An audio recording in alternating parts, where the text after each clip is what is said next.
there are banking obligations, there are insurance obligations, and I could go on and on and on.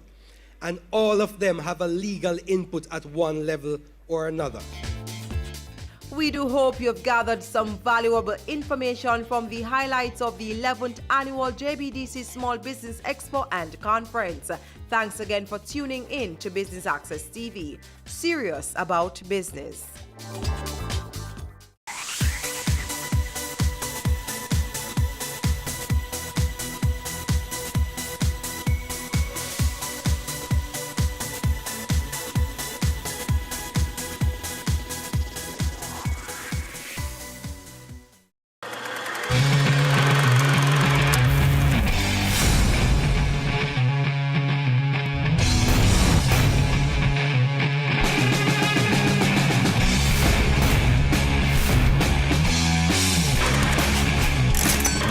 Grown from 20 million US to now having 800 million US dollars.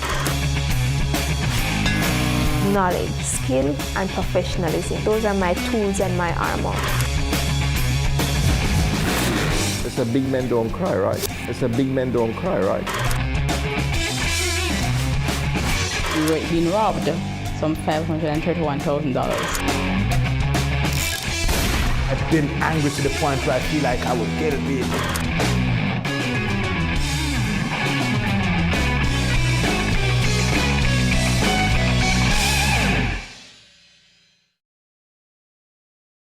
To build farmers' resilience against climate change.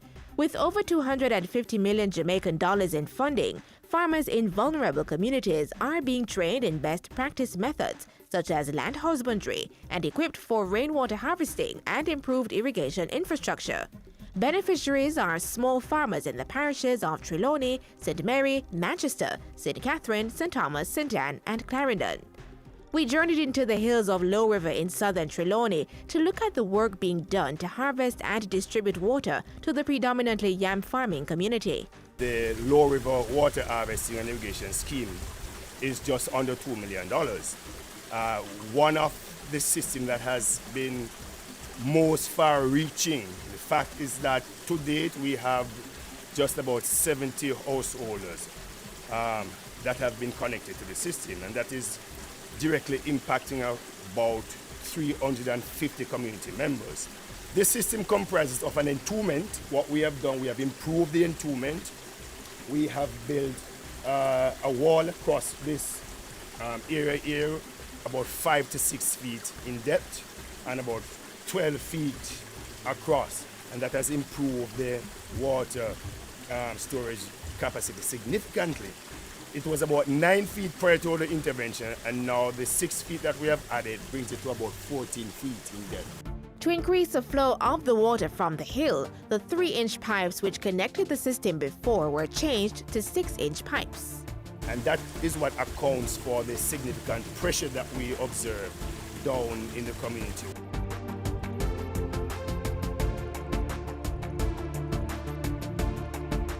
Prior to the improved water system, community members would have to come here and catch water for domestic use, while the farmers had to go to the river to catch water for irrigation purposes. So you no longer have to go to the river to take up water? Me not think so. That's the water that the farm Yeah. Pipe run, Yeah. everything going in process. We don't have to go to the river. We don't have to pay the extra money for you to carry the water.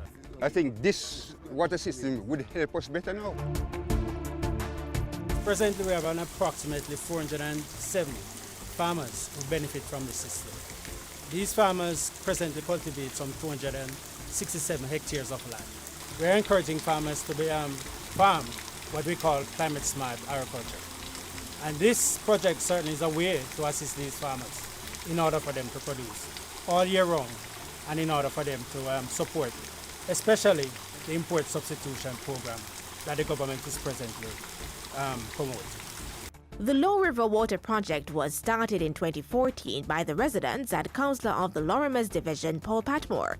By enhancing the water system, the Government of Jamaica Adaptation Fund program was able to not only increase the flow of water, but also ran pipes along the main, and the residents took it a step further.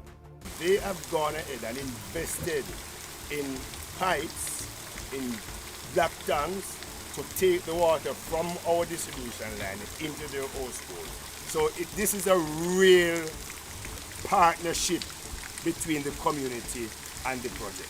Many of the farmers have testified that they are able to go back into production, expand their production, and quite a number of householders are now living more comfortable in terms of having access, increased access to water, both for irrigation as well as domestic purposes. The greenhouse that was out of operation because of the lack of water, preparation is being made as we speak to recommission that greenhouse into production.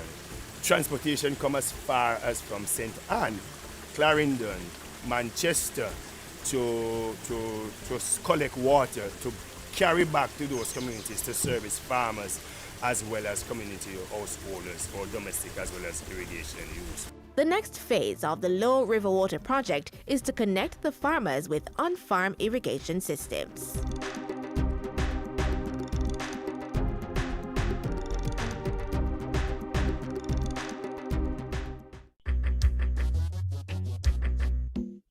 Nutritious food, succulent dishes, superior workmanship, and excellent service. Jamaica is on the go. Let's grow what we eat and eat what we grow. Let's harness the indomitable spirit of our most valued resource, our people. Let's support our local businesses. After all, buying Jamaican means building Jamaica. Original.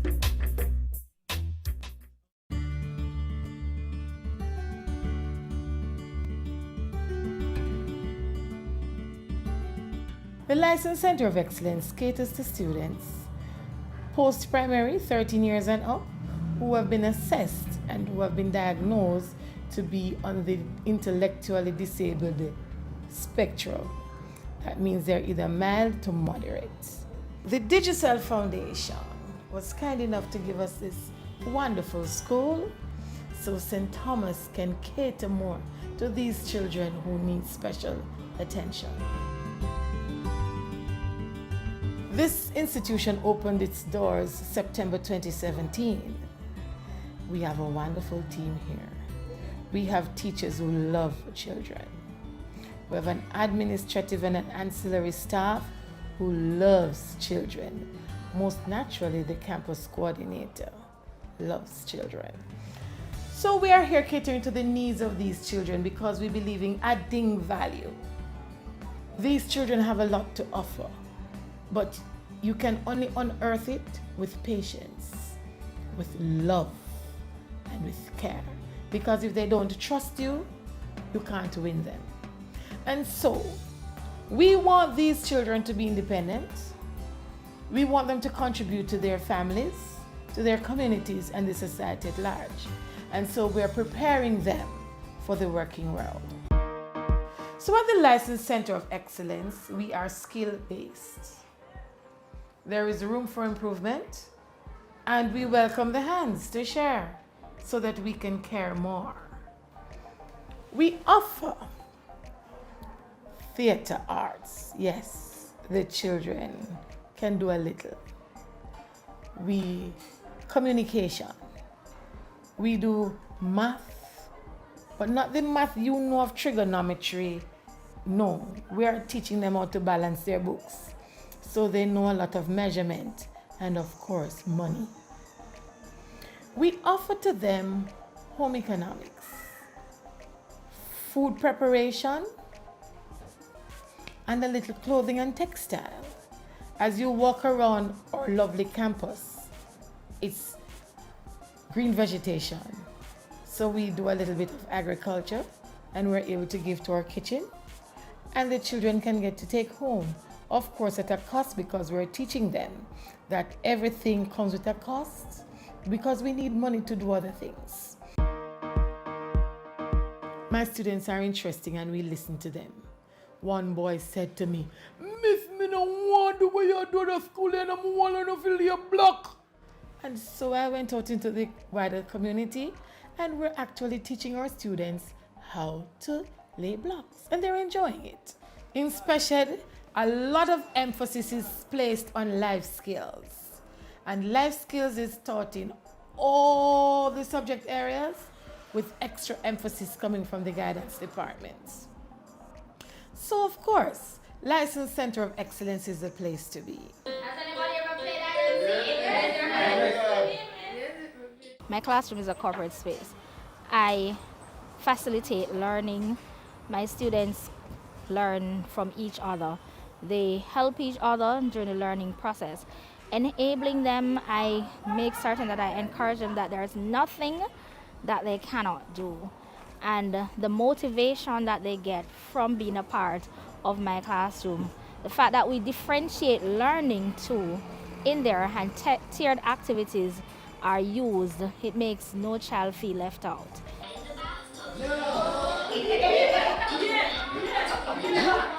What I love about the License Center of Excellence, it's a level playing field.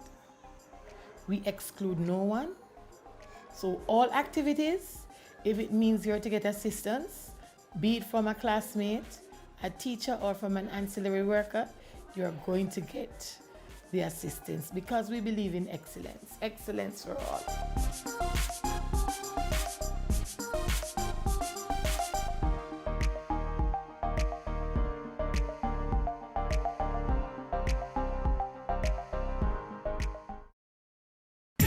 Mosquitoes will breed in containers that hold water. Tightly cover water storage containers such as drums, buckets and tanks, or cover the water surface with cooking oil. Punch holes in all tins, plastic containers and boxes to prevent the collection of water before disposal. Cover old tires or fill with dirt. Scrub all vases once per week to remove mosquito eggs and dispose of garbage by placing in plastic bags. Do your part to prevent mosquito breeding. A message from the Ministry of Health. The call to give blood is never ending, as there is always the need for it. And that's why the government has put the necessary equipment in place to process your donation and make it safe for others to receive. As long as man is around to get sick or injured, blood will remain a high-demand substance for health practitioners. But for all its wonderful properties, the life-saving bodily fluid could become a death sentence if not handled properly. For those who need their supplies boosted, health workers cannot simply hook up a needle and feed the red and white cells from another individual straight to the needy bloodstream. It's not just a simple matter of collecting blood, finding out what the group is, and then passing it on to the recipient. There are lots of other things that go into providing safe blood.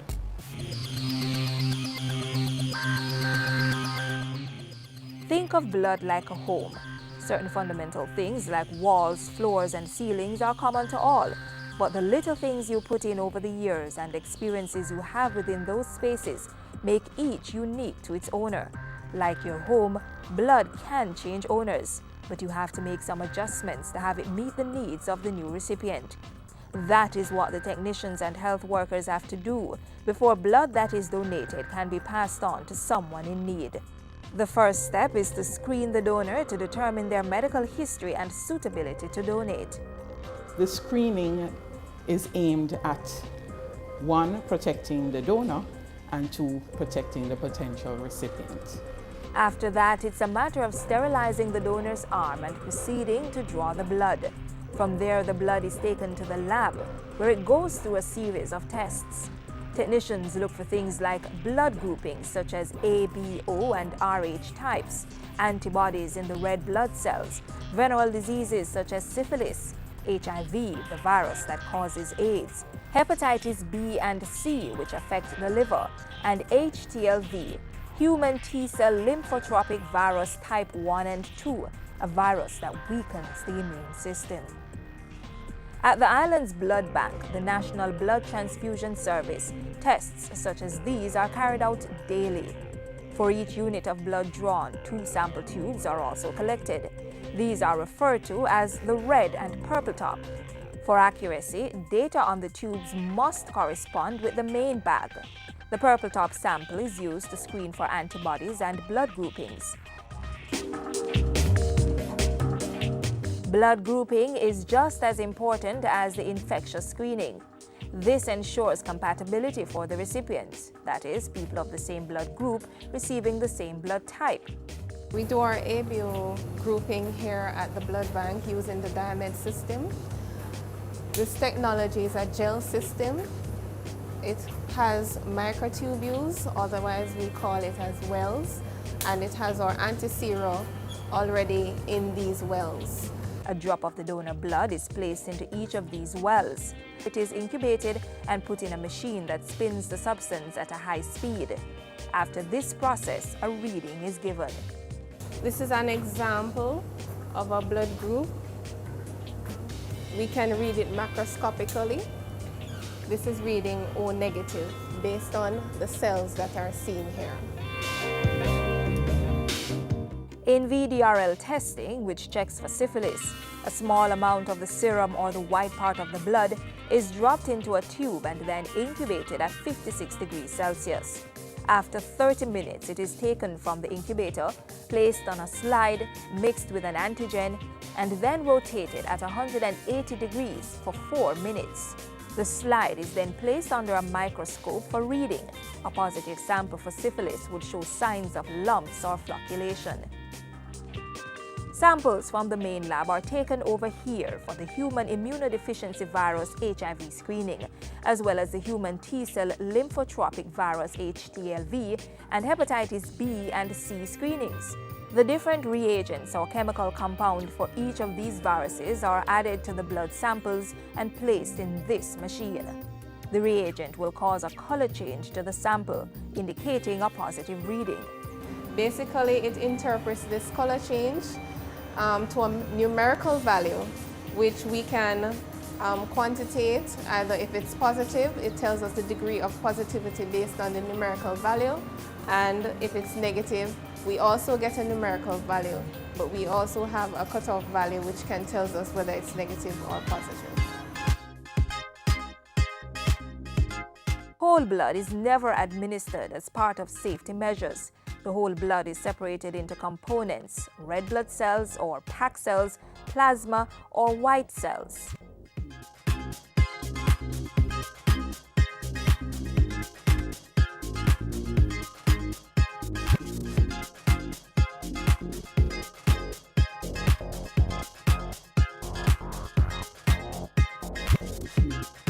If you had a patient who was anemic, who is in heart failure, and you gave whole blood, you're giving that person a lot of plasma unnecessarily. They really need the packed cells component.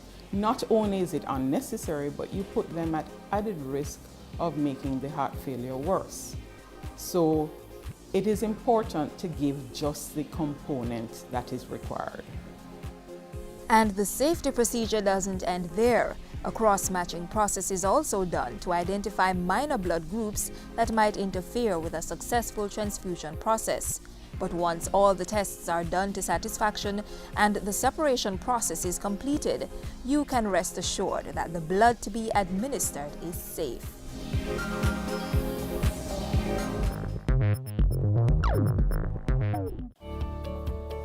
The ECJ will be renewing all voter ID cards. Visit any EOJ constituency office or voter ID card renewal center if your card has an issue date of 2015 or before. Cards with issue dates 2016 or later will automatically be reprinted. The ECJ will notify cardholders when cards are ready. Current ID cards will be valid until December 2020. For more information, contact the ECJ.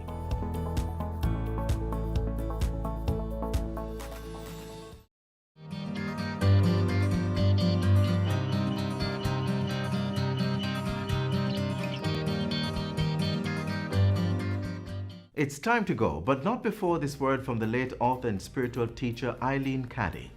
Gratitude helps you to grow and expand. Gratitude brings joy and laughter into your life and into the lives of all those around you. Remember to give thanks in all things. Do join us again tomorrow for another exciting program. In the meantime, stay connected via our website jis.gov.jm. And while you're online, send your feedback to Jamaica Magazine at jis.gov.jm or via tweet at JIS News. On behalf of the entire production crew, I'm Adrian Atkinson. Do take care.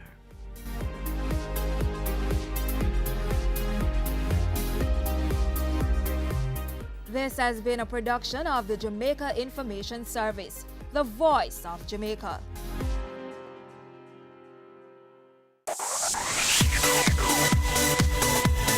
You're watching Business Access TV. Business Access. Business Access. Business Access. Business Access. You are watching Business Access TV. Business Access TV.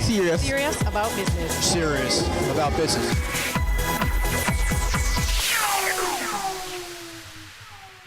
How much do you know about the LPO industry? Well, today you are in luck. We are here at the Norman Manley Law School for JAMPRO's Legal Process Outsourcing Forum. I'm your host, Amita Prasadweb. Please stay tuned.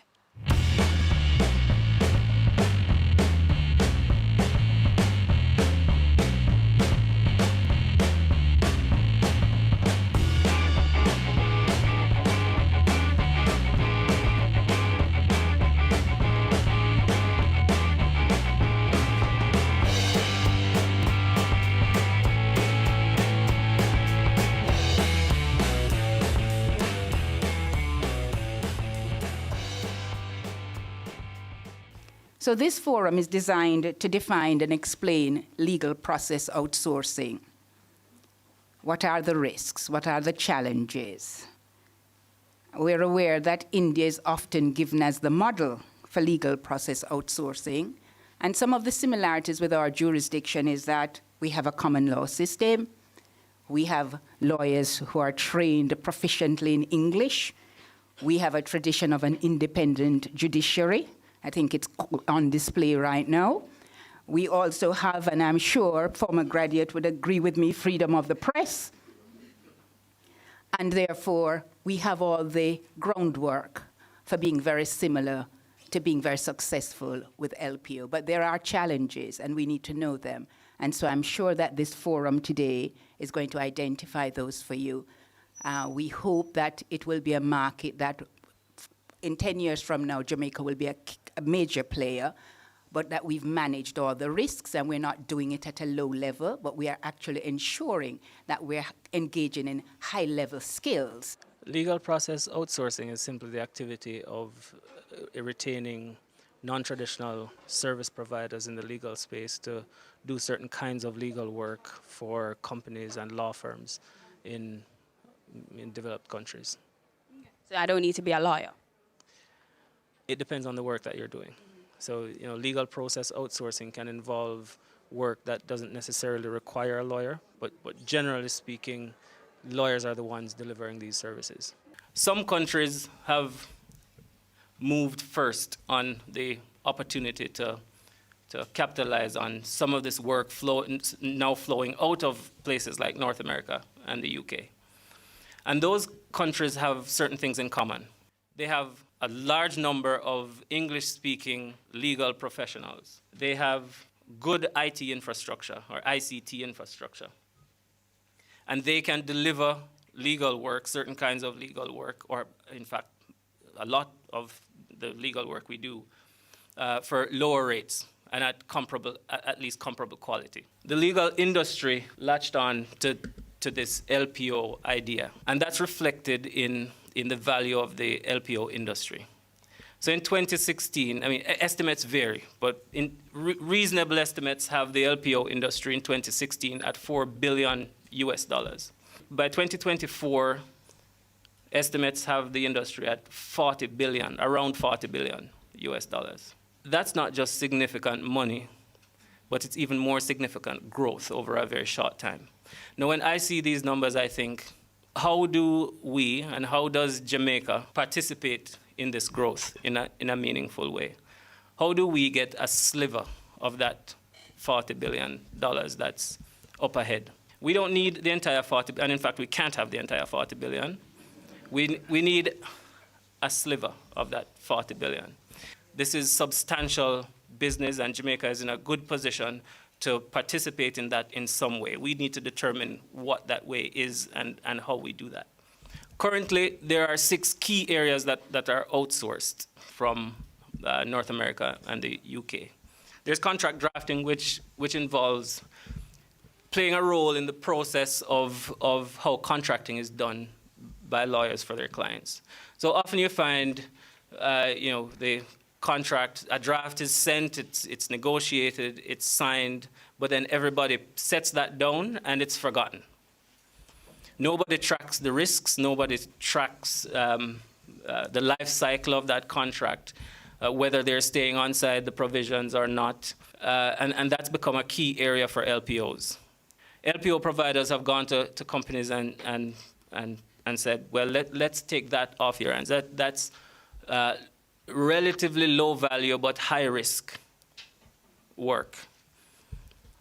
And they handle, some LPOs handle end-to-end. They handle the negotiation of the contracts and management of the life cycle of the contract. Some will manage the life cycle of the contract after it's been negotiated by the company and their lawyers. There's compliance assistance, which is becoming more important these days. And that involves, for example, with the relatively new anti-money laundering regulations in these countries, there are new requirements on companies to be able to satisfy these compliance obligations. And again, high risk, but to the overall company, low value.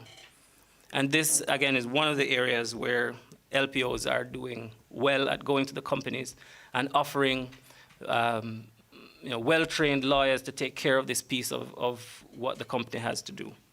E-discovery, which is where I started as it relates to LPO activities, is the biggest piece of the LPO market currently, and is one of the areas set to, as you will see later once we get to that section of the presentation, set to experience the biggest piece of the growth going forward. And e-discovery, for those who don't know, involves the disclosure and production of documents in litigation or in some regulatory context, like securities. And that's the whole process of collecting those documents, getting them into a format that lawyers can review, having lawyers review them, determining what is to be disclosed and what is to be produced, and then producing those documents to a regulator or to the other side of a litigation. In a nutshell, that's what that is. Again, high risk, but to the company overall, low value, but also high cost if you continue to do this in North America or the UK. Some LPOs are in the business of what they call managed review. So irrespective of what the review is, whether it's in the litigation context or regulatory context or otherwise, you have tons of documents to review. They will provide you with the project managers, the technology, and the processes by which you can accomplish what you need to accomplish with this review of documents. Patent support is another area where significant growth is expected over the next few years. And this goes anywhere from managing patent portfolios to the actual filing of patents, which has increased relatively significantly in North America in the last couple of years. Litigation support is really a sub piece of e-discovery. And that's some of the more technical, technology-driven pieces of the process where, the documents, for example, you go into a company, you collect their documents from their IT infrastructure. It would be really inefficient for a lawyer reviewing those documents to be opening each document, to be requiring the native application to open each of these documents. So PowerPoint, you have to open in PowerPoint and review. Then you have to open Word in Word. Litigation support offers the ability to convert those documents relatively quickly into a seamless format where a lawyer can review document by document and provide his or her input on those documents in a seamless way. But that's really a piece of the e-discovery process. So the US and Canada are generally outsourcers, but are also outsourcing locations because there are firms in the US and Canada where companies will outsource their work, their alternative legal services providers operating in those countries as onshore outsourcers. The UK in Europe is a big outsourcer, and again also has some onshore outsourcing happening. In Asia Pacific, India is the big one. Australia is coming on stream. China for very particular functions in the space. Brazil and Mexico, not quite there. And so, but South Africa is one of the leading jurisdictions for LPO services. You have a company like Exigent, for example, that operates out of South Africa.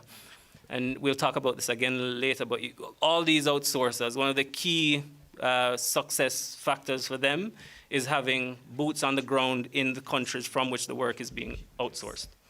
I operate in the Canadian market, so I thought I'd use Canada as an example to show you the kind of growth that's expected for the LPO industry in each of these areas that we just talked about. And you'll see that e-discovery, patent support, and litigation support are by far the largest benefactors of the growth we'll see going forward.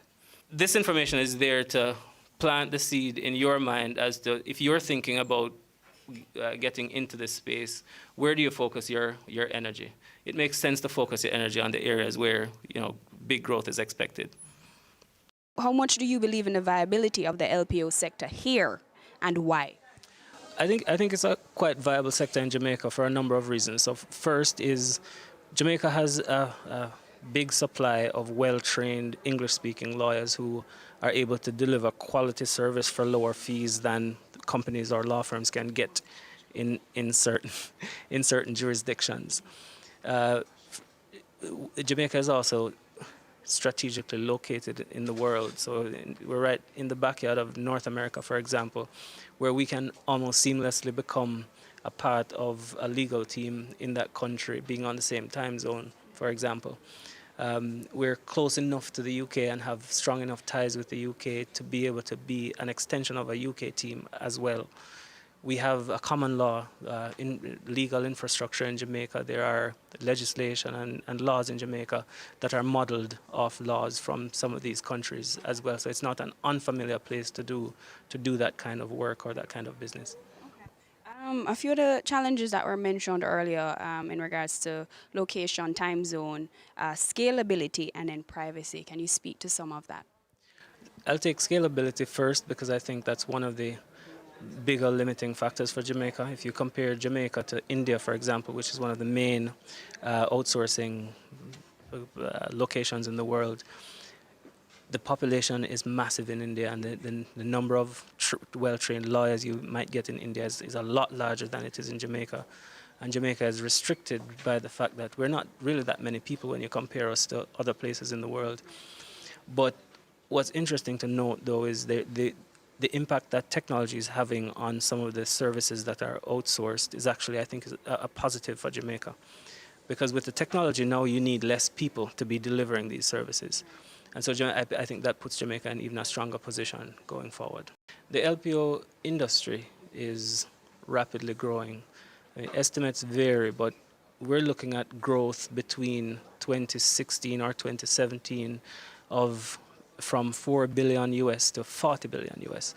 That's a massive compounded annual growth rate for that industry. And I think that shows us the kind of promise that's in that space for countries like Jamaica that's already doing very well in the general business process outsourcing space. It excites me particularly because it's a means by which Jamaica can add some sophistication to what we're able to deliver in terms of labor, in terms of work, and being able to insert Jamaicans into the international, the global value chain in the way that we can insert Jamaican lawyers in the value chain, I think is an exciting thing for Jamaica.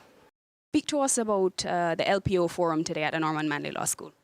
All right, so we decided to have this LPO forum because one of the things we're trying to do is start the LPO industry because it's one of the industries that's growing rapidly worldwide.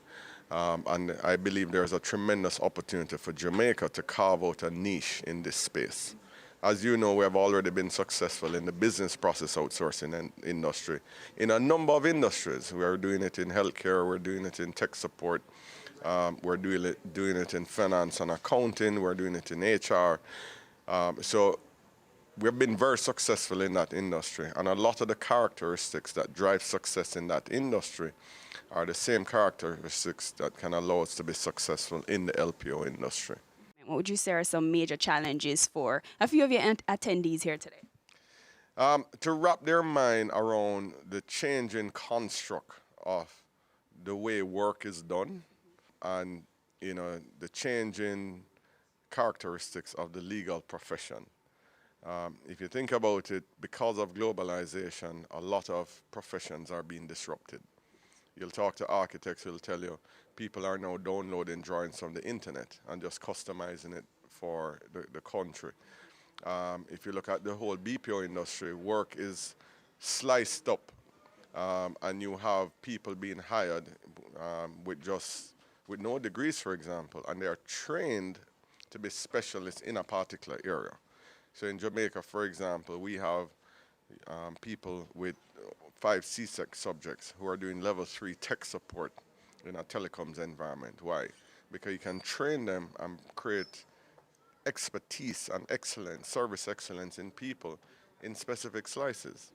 So if you take the area of legal process outsourcing, similarly, there are areas that, whether it be intellectual property, patent registration, contract review. These are areas that you can have highly specialized skills doing work, here in Jamaica. So, I think what we have to wrap our heads around is we need to find the next entrepreneur in this space who will understand the opportunity, put in the hard work to develop it, because it's going to happen, and it's going to happen one of two ways. It's going to happen where either as Jamaicans we take advantage and create the businesses that are serving the world in the legal space, or other companies are going to discover this gem called Jamaica with the number of legal professionals and talent here and set up facilities, and we'll just be working in those facilities. We're talking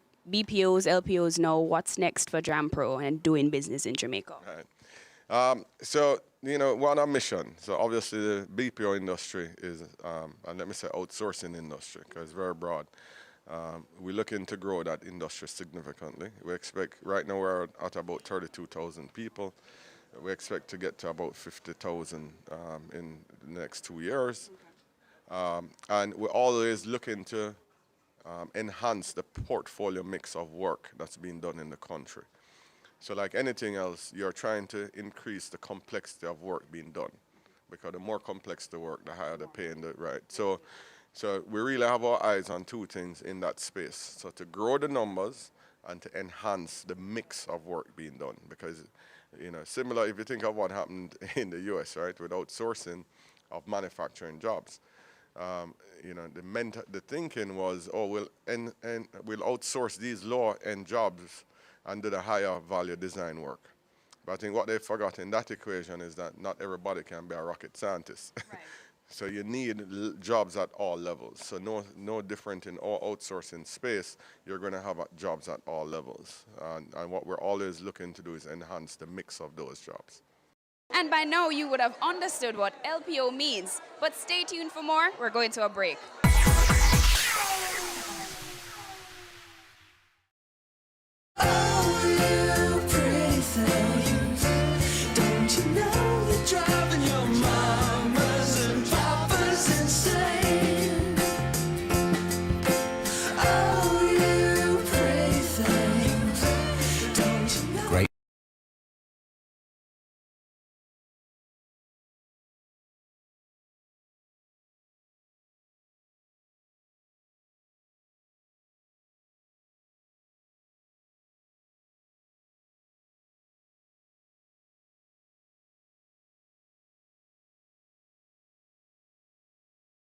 Support. A lot of energy goes into it, a lot of investment goes into it, and I think analysis of the ones that succeeded and the ones that failed would help them in their model in future endeavors. They have identified LPOs as a future market that we could enter and also do a lot for the country and the people, especially with worthwhile jobs. Because so often the children in schools are demotivated. They're in an environment which doesn't engender easy learning. They have problems which affect their whole studying. And yet we have so much talent and so much success. Therefore, they are quite a pool that we can call on, especially with good training.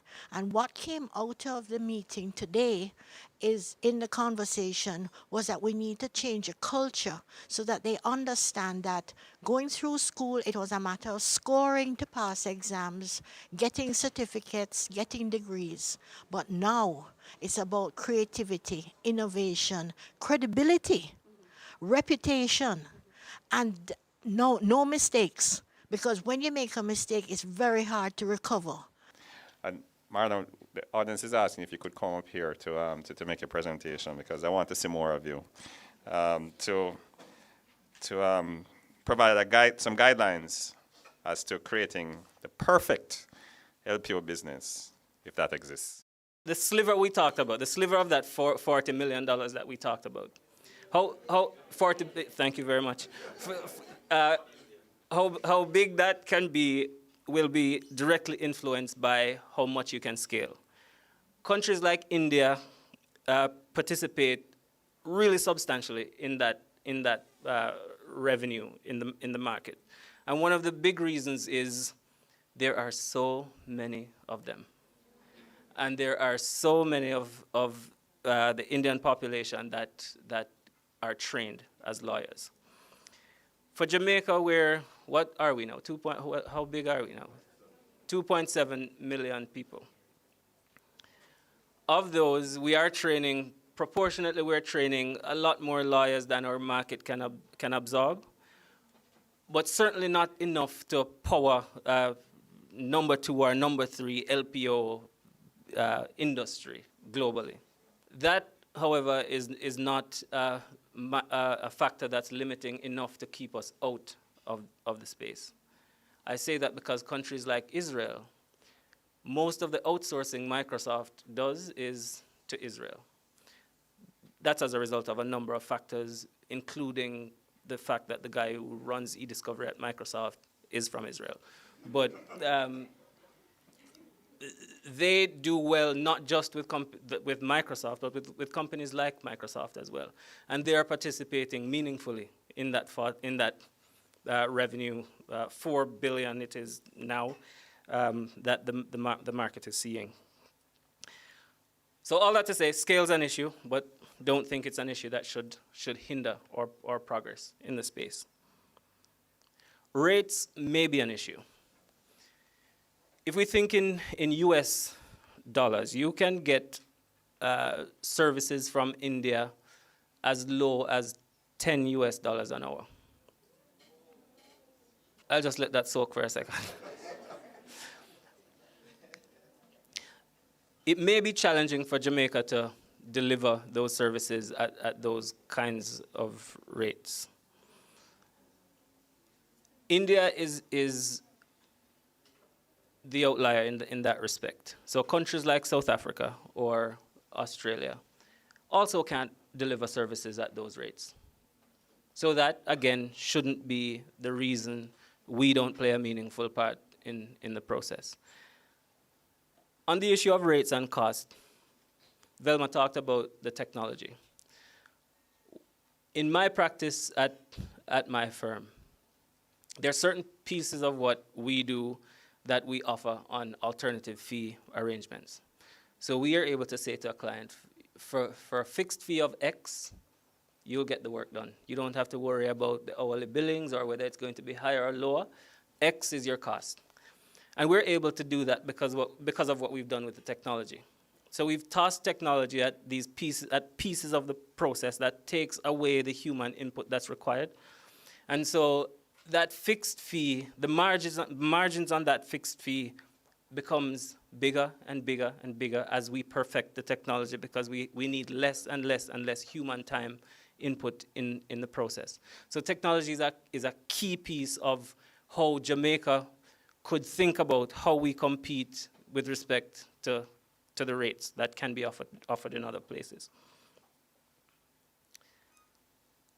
The time zone issue, few people mentioned, I think that's actually neutral for Jamaica. Because the intention would be, I would think, to service both North America and the UK. We have strong enough ties with both of those jurisdictions to provide services to those jurisdictions successfully. For North America, we have a strength in terms of the time zone. If we're going to collaborate in the way that I know law firms there like to collaborate with their outsourced partners. For the UK, we have the advantage also of being up while they're asleep. Security and ethics was a big concern for a lot of North American and UK companies and law firms thinking about the outsourcing alternative. Security in the sense that you're sending your data overseas to these countries that have less rigid controls around data privacy and data security than your jurisdiction does. Many clients would kibosh the idea for that reason. As Velma mentioned, that's less of an issue now, given the way in which these operations can be structured, where the data actually sits in the host country, while the lawyers in the service delivery center can access that data over the internet. The ethics issue has traditionally been a big issue. Some clients are uncomfortable.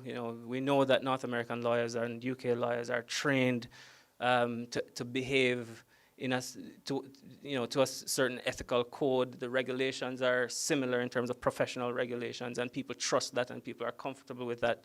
Not so comfortable when you go to India, where there have been examples of not so ethical behavior around things. So you're a massive telecommunications company, and you need document review. It's a highly confidential case. You send that case to your LPO provider, people begin to take pictures of certain documents, people begin to record the contact information of a CEO or a head of marketing because they know they're going to move to that place soon, and they want to be able to contact somebody to get a job.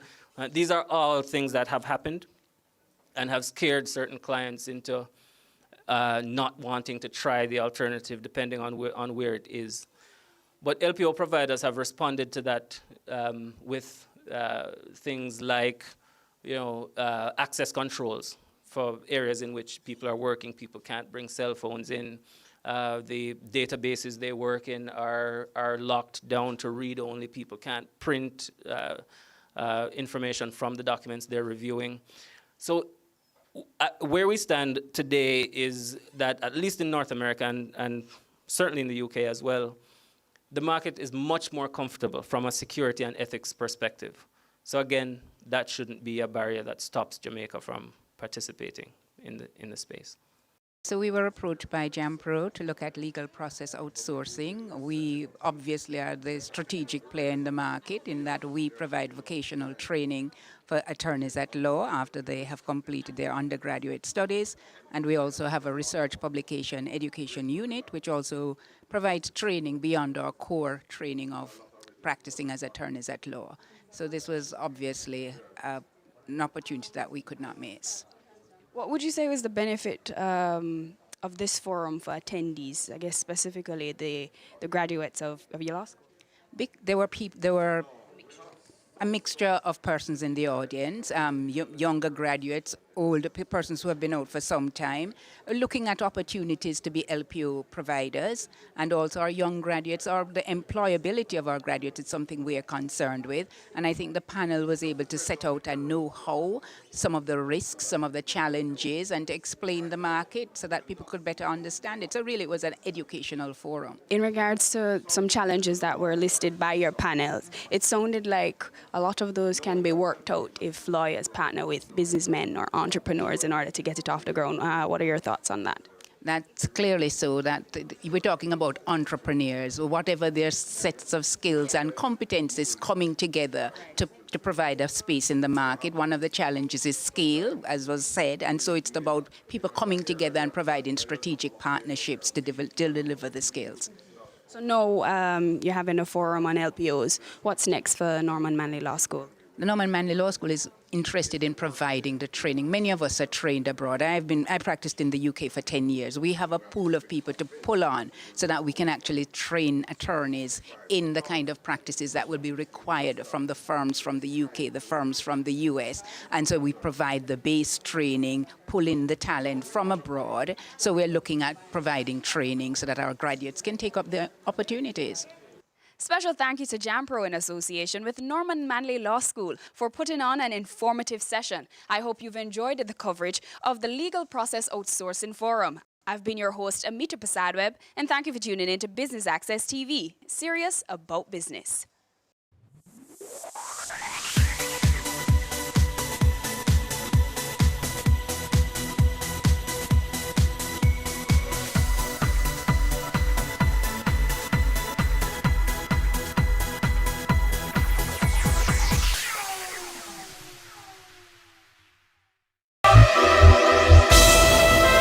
This is Solomon Sharp, CEO, Main Event Entertainment Group.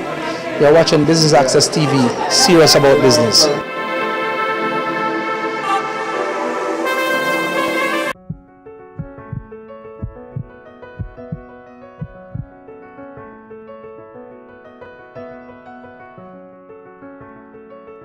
It's arguably the most significant invention to come out of Jamaica in the last 2 decades. A medical doctor, a mechanical engineer, and a computer scientist used technology to develop a way to train heart surgeons across the globe more efficiently. The heart simulator developed at the UWI Mona is now being used by several universities across the world to train surgeons. Professor Daniel Kaur, who worked on the project, says after shelving the first prototype and moving on to other projects, he and the other inventors involved received a call that would change everything. So in late 2007, we heard from Dr. Richard Fines, who was at the time chairman of the American Board of Thoracic Surgery. He had seen a video that had been released along with a paper that we had published. And in the video, we were just showing a small clip of what the heart looked like while, in operation, in use. And he wrote to Dr. Ramphal, basically did a little internet search, tried to find him, sort of located an email address for him at UWI, by which time he had already left UWI, and wrote him and said, I saw this video, is it real? Because if that's real, I'd love to come to UWI to see it, and would you be willing to set it up for us, because we are examining possible simulation environment scenarios for the cardiac surgery training, and this is something that we would like to sort of take a look at just to see what it can do and whether it's good for us. After some persuasion, the team decided to go to the University of North Carolina to set up the prototype. First time set up, right? So all these prominent heart surgeons had just come in to take a look at what's going on, and everybody was kind of blown away just how realistic the heart beating was, and how realistic the whole environment was. So they took out the video footage and took that to their annual meeting that year at the Society of Thoracic Surgeons. And with that video at that meeting, just sort of, caught the eye of everybody who was at that symposium that year. And that ended up getting us invited to technology symposium for cardiothoracic surgery. And we got re-invited year after year. Soon after that, the UWI Mona developed heart simulator was a sought-after tool when it came to training heart surgeons. It then got to a point where other places wanted one. They kept saying, how can we get one of these at our institution? So it was kind of around that time, that was started around 2009, that we started talking about how to get multiple ones of these. And by around 2011, we'd actually built them. So in that interim, we had negotiations, sort of thought about how to sort of make it a little more structured and sort of help ourselves get to the point where we could be talking to people who might want a license. The simulator then ended up in some of the top medical schools in North America, revolutionizing the way heart surgeons were being trained. Harvard's Mass General Hospital, University of Rochester, there was a University of North Carolina, Johns Hopkins, Vanderbilt, Mayo Clinic, University of Washington and Stanford. This was the first time ever heart surgeons in training were being exposed to real-life circumstances. Kind of what I mentioned before, where you might have the pig's heart in a bowl. Or I suppose if you're working with a cadaver, which is going to be realistic, but it's a dead person. But nothing where the heart is, or actually a live pig. That is a closest that you could come if you wanted to get a full-blown operating room scenario where you are standing around, there's a apparently living, beating heart, and you have to give the right instructions, and you have somebody controlling a pump, somebody controlling anesthesia, and then you have your partner in front of you, you're supposed to be giving the right instructions, and you're learning not just the specific procedures, but also the management of your team. The only way you could really reconstruct that without having a real patient on the table was a live pig. That was the closest you could come. So what our simulator was providing these guys with was a context in which they could reconstruct any scenario they wanted, when they wanted, at the time they wanted. So from the purpose of teaching, if today's lesson was to teach you something that hardly ever happens, they could make sure it's scheduled what's going to happen because you set the simulator up to deliver that. So for them, that was a great opportunity to change how training in cardiac surgery could work, right? And at the same time, you're getting this high fidelity model, right? So you're not putting any patients at risk. You have this model that looks real. It bleeds when you cut it. It has a pressure. It shows you a computer trace that looks like it's a real trace on a monitor. So for all intents and purposes, just because you set it up, it's not real. But for all intents and purposes, it looks like a patient on the table. The heart simulator has not only used technology to totally revolutionize the way heart surgeons are trained, but it is also helping to better equip surgeons to deal with real-life situations in real time. There are some well-rehearsed procedures, as in over time, they've developed some procedures to respond to a particular kind of emergency. But if you as a resident only get trained via the operating room, then the only scenarios that you become familiar with are the ones that you see. Now, of course, if you see 100 cases, 200 cases, then you start thinking, okay, you're ready, you're competent, you can go, and you are now going to be certified as capable of practice on your own. But what if the scenario that we're worried about isn't one that occurs so frequently? It might be 1 in 1,000 cases, it might be 1 in 2,000 cases. Those are still potentially life-threatening. You still want somebody who's gonna now become an attending to know how to deal with them. And in the old situation, before our simulator, the only way they would have really gotten that exposure is through a textbook or somebody telling them, if you ever encounter this is what you're supposed to do. So it's kind of a hypothetical, and the response is really a kind of theoretical response, or it's a hypothetical one anyway. With a simulator, we can now say, okay, next week's lesson going to be how you deal with this. And I can tell you what you must do, and I can set up the simulator to make that emergency occur. So while you're doing your thing, suddenly something happens and you say, what's going on? And it's for you to A, recognize that there's that emergency going on, and then B, act appropriately. So you can actually now practice that, which is not something that you could have done easier before. The heart simulator is the first UE patent to be commercialized, and with the recent commitment from Finance Minister Dr. Nigel Clark to pump more government resources into research and development, it is hoped that more patented inventions coming out of the University of the West Indies can be commercialized.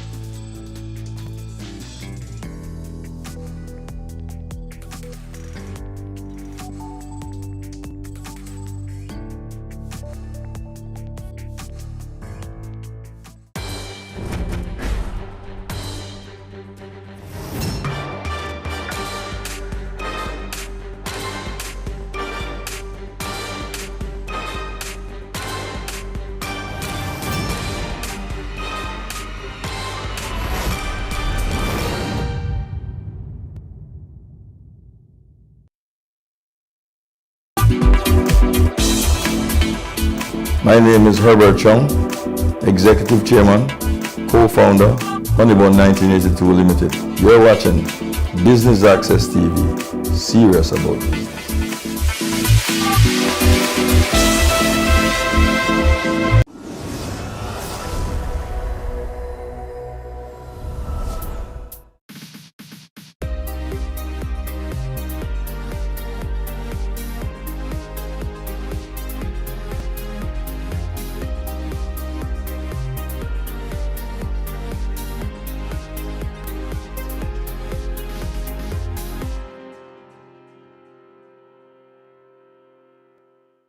We don't have to go to the farm. We don't have to pay the extra money for you to carry the water. I think this water system would help us better now. Testimonies of government partnerships working for the people. Stick around for the details. I'm Adrian Atkinson and you're watching Jamaica Magazine. It's a new day with lots to be grateful for. And as author and motivational speaker Amy Collette puts it, gratitude is a powerful catalyst for happiness. It's the spark that lights a fire of joy in your soul. Let's choose to be happy today. Reggae Month 2020 is here and a host of activities are in store across the island. Echoes of sound systems, Reggae Wednesdays, Reggae Gospel Concert, Bob Marley 75th birthday celebrations, Jaria Honors Award, Reggae Film in the Park, Children of the Icon Store concert and more. Keep up to date on all the activities. Download the new Reggae Month mobile app. Simply search the words Reggae Month Jamaica in the Google Play or App Store. The app will also allow you to add and promote your own Reggae Month activity. So what are you waiting for? Download away and make use of this innovative technology today. Reggae Month 2020. Come catch the rhythm.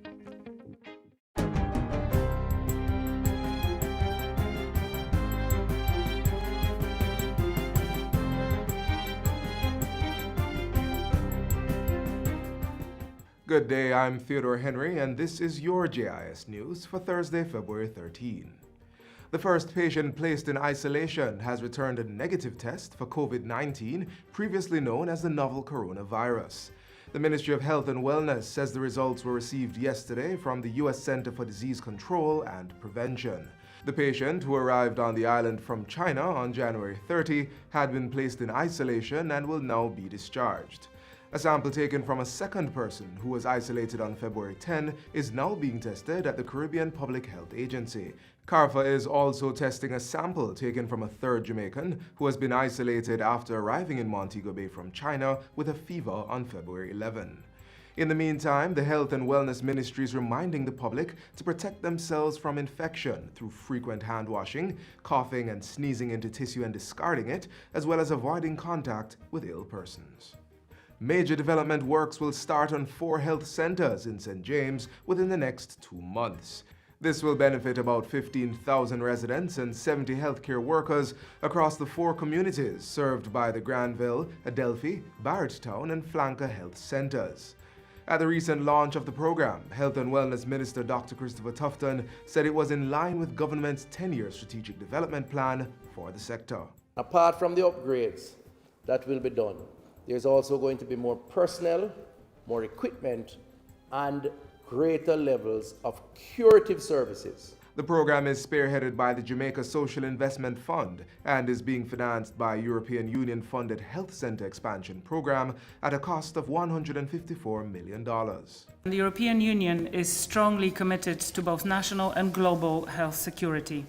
Here in Jamaica, this is why we have focused our efforts and encouraged other actors to do so. The Ministry of Transport will be purchasing additional buses to sustain daily deployment and improve service delivery at the nation's state-owned bus company. This was announced during Tuesday's ceremonial opening of Parliament, and our reporter, Lorraine Mendez, was there and filed this report. Commuters using the Jamaica Urban Transit Company Limited JUTC could soon be riding in electric buses. This as Governor General Sir Patrick Allen, in his throne speech Tuesday, announced that 45 electric buses would be added to the JUTC's fleet. The projected benefits of implementing this initiative is quite significant and include energy saving, environmental preservation, and the reduction of the national fuel bill. The JUTC is projected to spend $2.96 billion on fuel costs for the 2020-2021 financial year. This was outlined in the Jamaica Public Body's estimates of revenue and expenditure for the year ending March 2021, which was tabled in the House of Representatives on Tuesday. The bus company is projected to earn $4.5 billion during the upcoming fiscal year when compared to its total operating expenses forecast of $12.5 billion. The JUTC intends to increase operational efficiency by completing the implementation of an oil filtration system of 300 buses and refurbishing 15 damaged buses to facilitate their return to service. Other measures include enhancing its fleet management and bus tracking system and improving the fare collection system. Reporting for JIS News outside Gordon House, I'm Lorraine Mendez. The Ministry of National Security will be spending $400 million under its security strengthening project in the new fiscal year. The information is outlined in the estimates of expenditure for the 2020-2021 financial year. Of the $400 million, $273 will be used to purchase and install equipment. These include management systems for case, jail, and station records. Equipment will also be purchased for the Firearm Licensing Authority, interconnection between agencies, as well as connectivity and surveillance at the Jamaica Constabulary Force and the Department of Correctional Services. The overall objective of the project is to build capacity to increase the conviction rate for murders.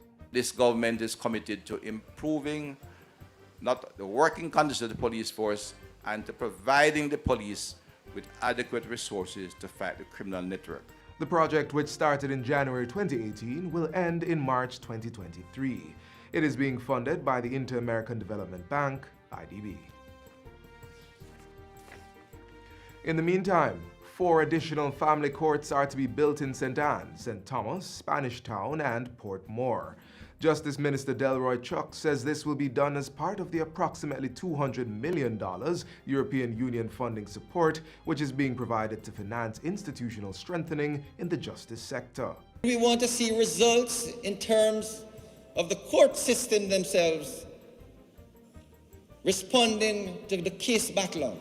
We need to ensure that when our citizens access the courts, that they can have their matters settled in a timely manner. Minister Chuck made the disclosure recently while speaking at the opening ceremony for the 11th Annual Restorative Justice Conference. The Family Court is governed under the Judicature Family Court Act and is responsible for all legal proceedings relating to family life except for divorces. And finally, the Electoral Office of Jamaica, EOJ, has confirmed that 2 candidates were duly nominated on Wednesday to contest the March 2 by-election in the Clarendon Southeastern constituency. Independent candidate Derek Lambert was nominated at 11:04 a.m., while the Jamaica Labour Party representative, Pernell Charles Jr., was nominated at 12:55 p.m. Nominations took place at the Vere Technical High School. The Electoral Office says it will now advance its preparations for Election Day on March 2. The election in Clarendon Southeastern marks the 6th parliamentary by-election to be held since the 2016 general election. And that's it for JIS News Today. I'm Theodore Henry. Thanks for watching.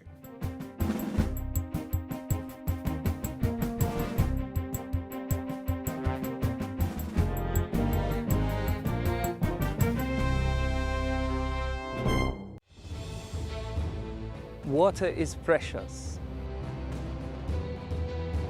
So we encourage everyone to practice the 4 R's of water conservation. Always remember to reduce your use of water wherever possible. Replace water wasting devices with water savings devices. Reuse water wherever possible. And wherever leaks are found, please repair them and repair them quickly. Don't delay. Practice the 4 R's of water conservation today. Water conservation measures were recently announced by the government as we approach the upcoming dry season. But with this, efforts are ongoing to tap into our natural resources to make the precious commodity available to deep rural farming communities. Farmers, the lifeline of the food chain. Water, the precious resource that helps to grow the food we love. Put them together and we get an agriculture sector that will produce on a consistent and sustainable level. So the Ministry of Industry, Commerce, Agriculture and Fisheries is continuously implementing projects to connect farmers with water through initiatives like the Government of Jamaica Adaptation Fund Program.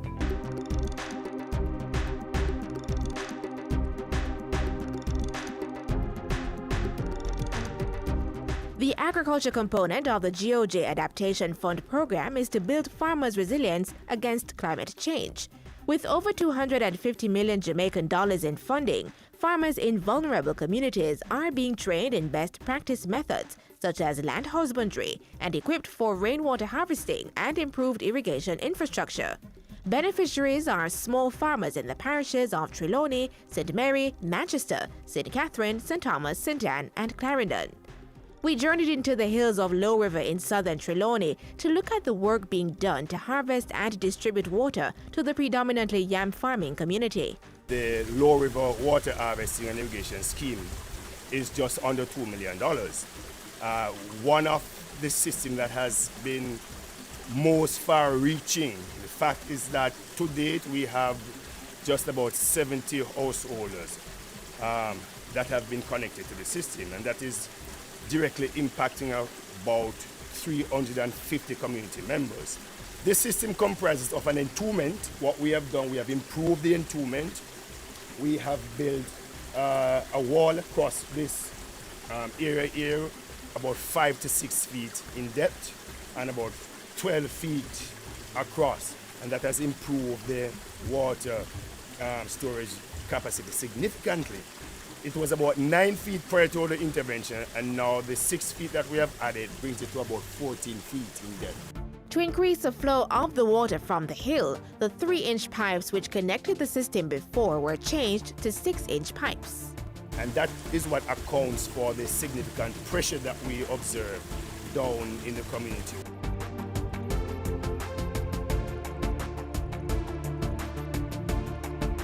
Prior to the improved water system, community members would have to come here and catch water for domestic use, while the farmers had to go to the river to catch water for irrigation purposes. So you no longer have to go to the river to take up water? Me don't think so. That's the water that you farm The pipe run, everything going in process. We don't have to go to the river. We don't have to pay the extra money for you to carry the water.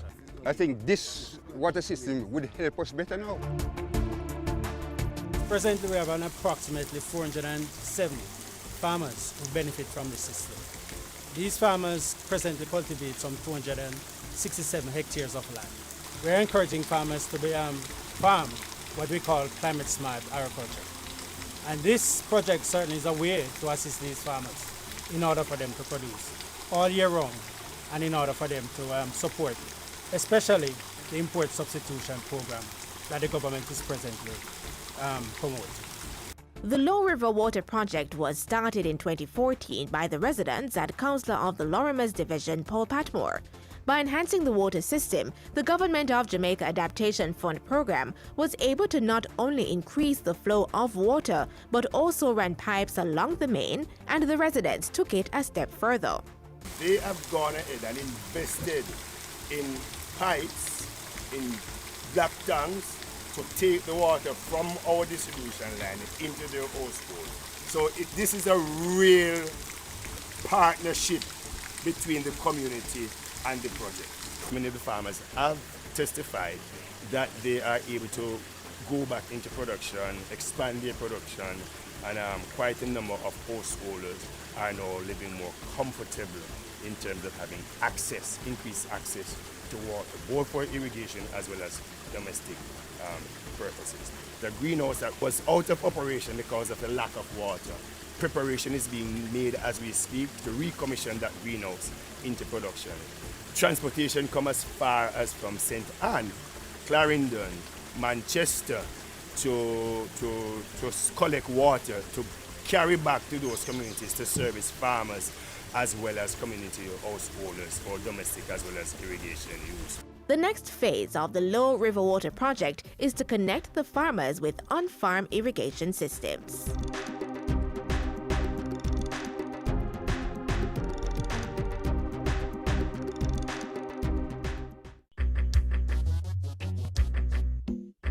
Nutritious food, succulent dishes, superior workmanship, and excellent service. Jamaica is on the go. Let's grow what we eat and eat what we grow. Let's harness the indomitable spirit of our most valued resource, our people. Let's support our local businesses. After all, buying Jamaican means building Jamaica. Original.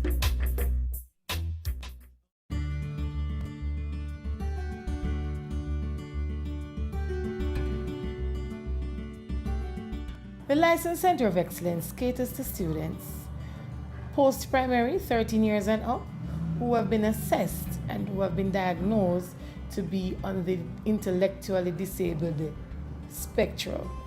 That means they're either mild to moderate. The Digicel Foundation was kind enough to give us this wonderful school so St. Thomas can cater more to these children who need special attention. This institution opened its doors September 2017. We have a wonderful team here. We have teachers who love children. We have an administrative and an ancillary staff who loves children. Most naturally, the campus coordinator loves children. So we are here catering to the needs of these children because we believe in adding value. These children have a lot to offer, but you can only unearth it with patience, with love, and with care. Because if they don't trust you, you can't win them. And so, we want these children to be independent. We want them to contribute to their families, to their communities, and the society at large. And so we're preparing them for the working world. So at the License Center of Excellence, we are skill-based. There is room for improvement, and we welcome the hands to share so that we can care more. We offer theater arts. Yes, the children can do a little. We communication. We do math, but not the math you know of trigonometry. No, we are teaching them how to balance their books so they know a lot of measurement and of course money. We offer to them home economics, food preparation, and a little clothing and textile. As you walk around our lovely campus, it's green vegetation. So we do a little bit of agriculture and we're able to give to our kitchen, and the children can get to take home. Of course at a cost, because we're teaching them that everything comes with a cost because we need money to do other things. My students are interesting and we listen to them. One boy said to me, "Miss, me no want the way you do the school and I'm want to fill your block." And so I went out into the wider community and we're actually teaching our students how to lay blocks, and they're enjoying it. In special ed, a lot of emphasis is placed on life skills. And life skills is taught in all the subject areas with extra emphasis coming from the guidance departments.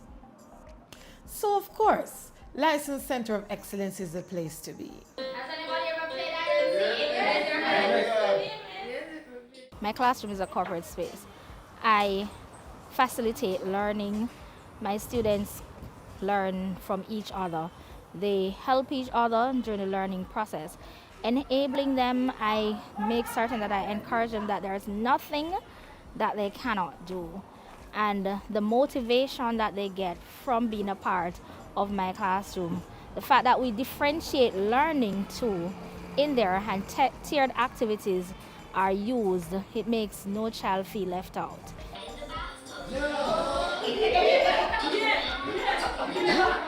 What I love about the License Center of Excellence, it's a level playing field. We exclude no one. So all activities, if it means you're to get assistance, be it from a classmate, a teacher, or from an ancillary worker, you're going to get the assistance because we believe in excellence. Excellence for all.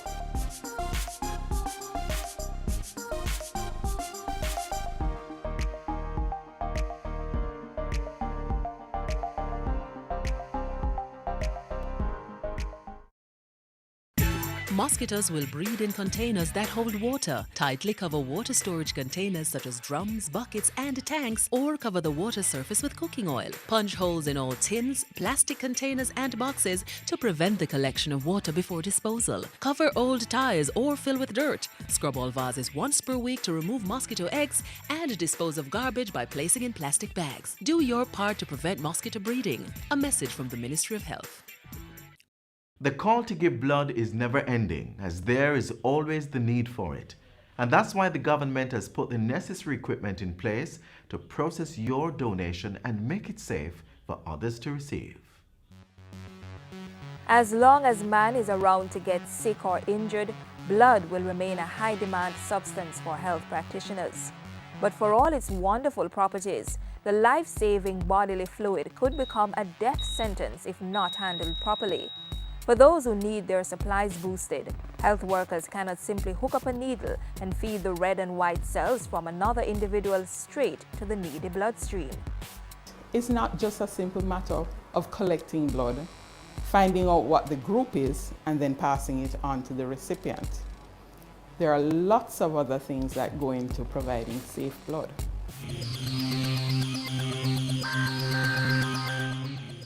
Think of blood like a home. Certain fundamental things like walls, floors, and ceilings are common to all, but the little things you put in over the years and experiences you have within those spaces make each unique to its owner.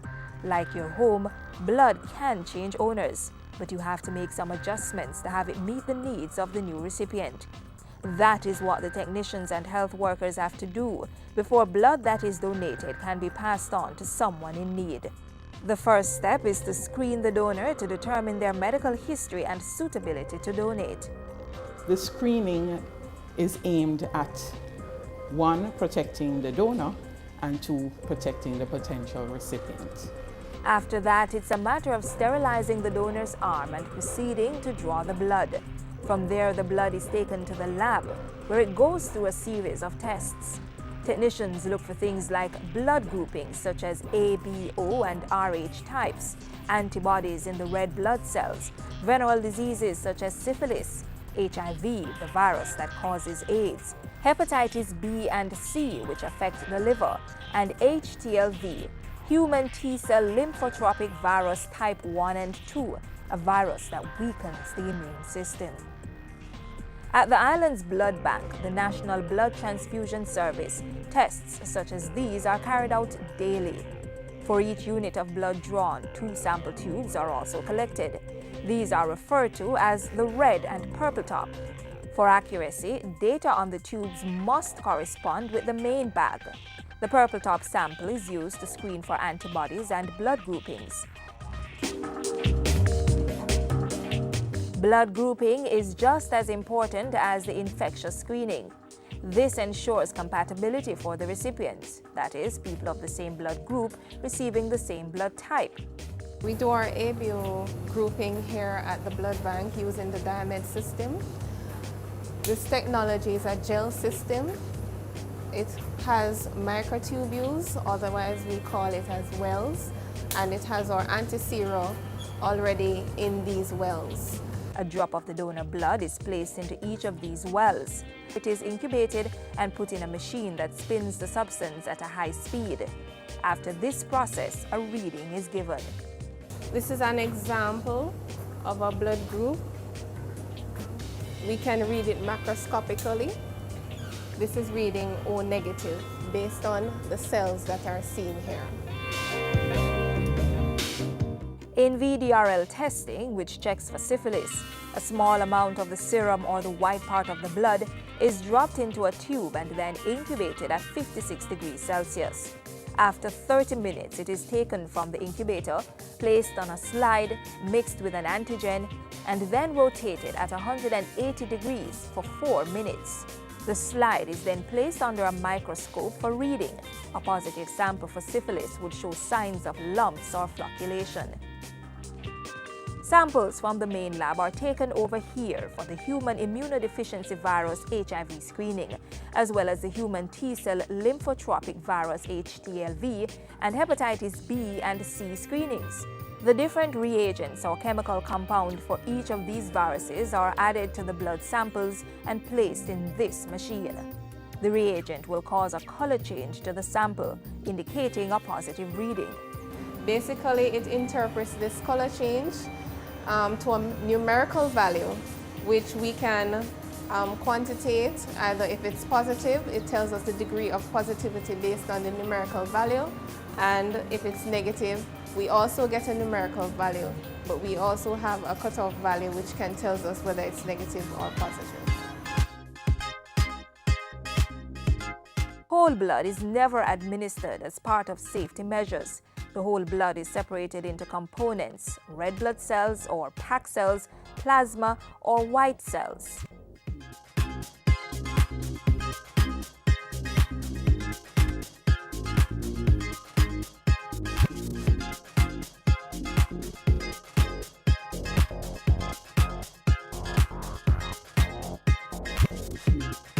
If you had a patient who was anemic, who is in heart failure, and you gave whole blood, you're giving that person a lot of plasma unnecessarily. They really need the packed cells component. Not only is it unnecessary, but you put them at added risk of making the heart failure worse. So it is important to give just the component that is required. And the safety procedure doesn't end there. A cross-matching process is also done to identify minor blood groups that might interfere with a successful transfusion process. But once all the tests are done to satisfaction and the separation process is completed, you can rest assured that the blood to be administered is safe.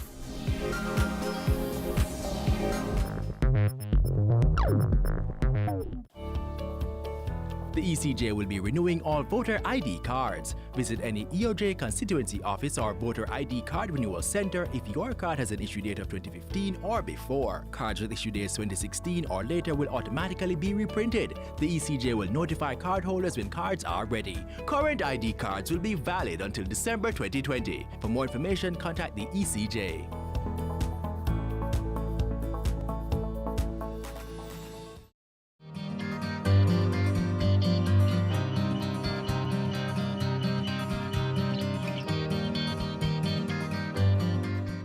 It's time to go, but not before this word from the late author and spiritual teacher Eileen Caddy.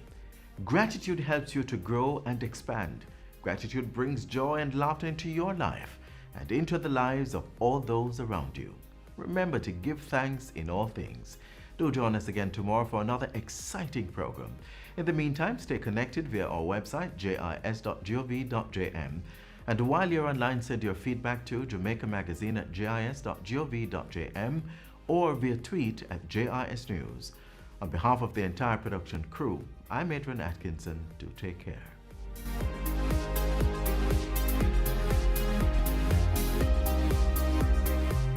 This has been a production of the Jamaica Information Service, the voice of Jamaica.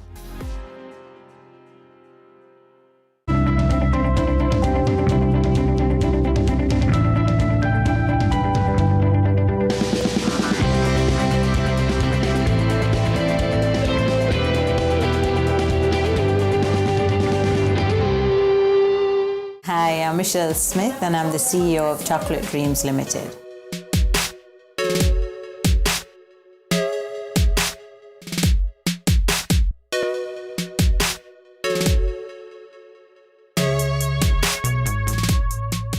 Chocolate Dreams became my special project, I would say, back in 2004. Newly divorced, and trying to find a way to financially support myself. independently. I kind of dabbled in chocolate a little bit in former years.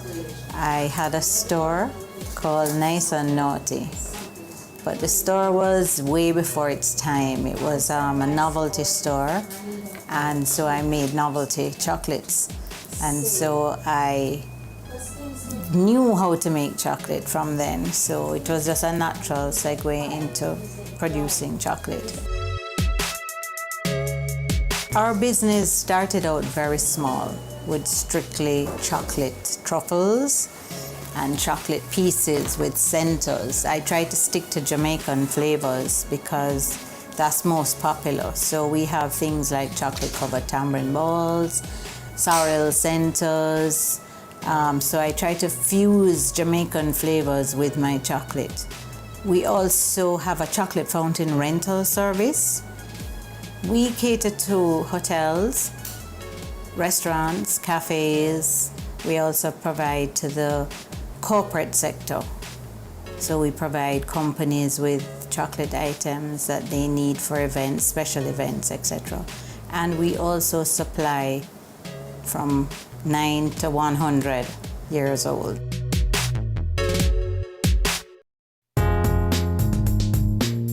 We started very small. So what we did was plow back the money that we put in and that we earned right back into the business. It was to buy raw material, because how I started the business was I thought that I could start back ways. So in chocolate processing, you start from the bean on the tree to the bar at the end. That's how it is in fairy tales. So in Jamaica, our beans don't really stay here, they go overseas. And I always wondered why. So I really tried to tap into that reason and find out why our beans don't stay here and become our gold. I would tell you the last 2 years, we have seen a turnaround, a big turnaround. That's when we added in the hotels. So when we were adding in Devon House and Low Shoe Sana's outlets, it wasn't enough to sustain us. So I changed direction and approached the hotels to do turndowns in their facility. We started out with Half Moon, who was our first customer in the hotel industry, and Goddard Catering. And just cold calls to the hotels, I eventually got into a couple more. So we got some funding through the DBJ, which we used to start us on the new pathway to turn Chocolate Dreams around. We're in 2 hotels, 2 entities using our amenities. Now we're in 7 and growing fast. The demand is just really great, very heavy right now. We should be making a profit for the first time in 2016. We're not finished with our paperwork, so we're not really sure. But if we don't, 2017 is going to be really different for us. It takes some time for you to turn around when things are not so. But we have more demand than we can supply right now. We are doing over 90,000 pieces of chocolate per month. Our factory is at 9 Roosevelt Avenue, and that's where we started in 2004. Scanning through the Sunday paper, we found it. And I say we because I shared an office with my other half. He was in construction, so we took this 900 square feet worth of building. We weren't really getting the traction that we wanted, the foot traffic. But to be honest, this location has really evolved. We have a lot of people who come here now, but we put Devon House in to catch the foot traffic. And Lofusion is very new. It's only a year old. So location is good for me, but I now need a factory. I need a 4,000 square foot factory. That's my goal within the next 12 months. Once upon a time, it would be friends of friends. I think that's a bad idea. Bad idea. Because friends of friends can look on and think that somebody needs a job and call me and say, Michelle, do you have space for so-and-so? They really need a job. But it's just not the right way to do things. So to find people, what I have done recently is to enlist the help of Caribbean Jobs and put an ad on. They shortlist and I go through the shortlist and select someone. I still don't think that's the best way, but it did work. It's the first time that I've tried it in the last 2 positions that I have. I also have a lot of schools that ask me to intern people. So I intern a lot of people here. So you'll find that the staff evolves from that too, because I take from UTech if they want to do internship. We do facilitate Genesis Academy. We facilitate the students there for like a 2-week stint. And so that we find employees in various different ways. Because my business started out as a cottage industry, out of home. So I didn't have a structure, which also is one of the things that for growth you have to have. So right now I'm putting in a structure and a culture, because the culture before now this was a mom and pop business. You know, everybody was relaxed. Rules weren't as stringent as if you worked in another company. So it's very difficult to put in structure and keep people. So we've had, in the last 6 months, we have had employees leave. So we're actually putting in a culture right now. Typical day starts at 8 o'clock here. And we are mostly doing in the days items for our stores and the hotels. So we are always busy. There's always something going on. In Chocolate Dreams, we also have a bakery where we bake chocolate items, chocolate cakes, all kind of different cakes, because people call us and ask us for the weirdest combinations, and we try to do it. So we have a very big bakery section. So we are always busy. There's always Spanish Court to service, our restaurants, China Express, Red Bones. So we are always busy. And we have lots of customers who pass by and come in. We traditionally work until about 5 o'clock. Our cutoff time is 4:30, but 5 o'clock is when we're here most days. I myself am here most days until about 7 sometimes. I often think about my life, and I think about how much time I spend with my family, because every time that I'm not at work, I'm with my family. So I don't have the balance that I really want yet. And I don't want it to be longer than the next 12 months. I must put balance into my life. The 1 day a week that I try to not do anything is a Sunday. And it's almost impossible, because people will call and say, oh, please, I forgot Mom's birthday, I forgot this. So I try to please my customers. I would say I do need some balance, and I hope that's coming real soon.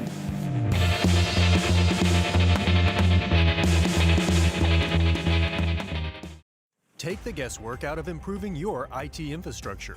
The field of IT changes so quickly that it can be hard to plan a strategy while keeping up with technological advancements.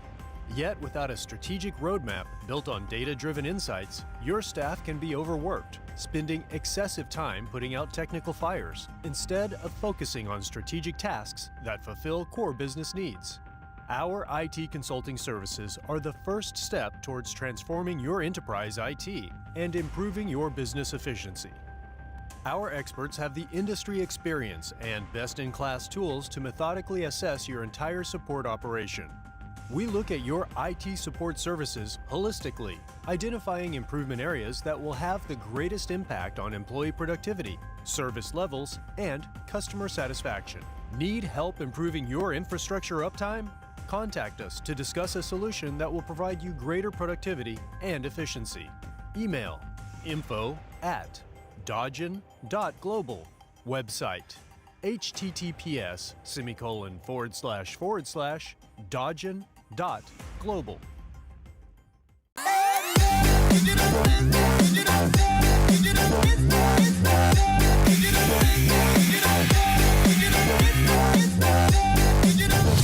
This week on Home Sweet Home, we go around Jamaica to visit a few of our most historical homes, each with their own little story. Our first stop, let's find out.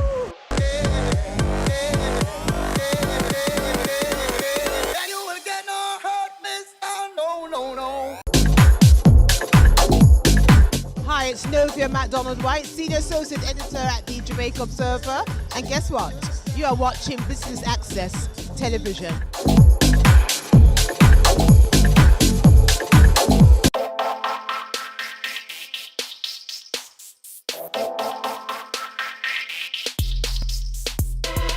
I think we're unique because we're doing a unique business. People go for tradition.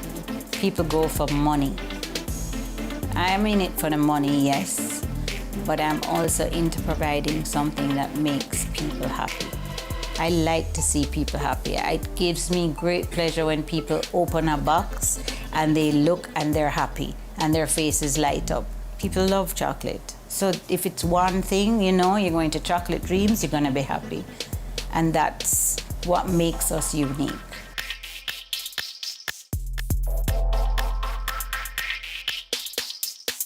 I've not been traveling a lot as I should. I've not been to shows and stuff. That's a part of the plan.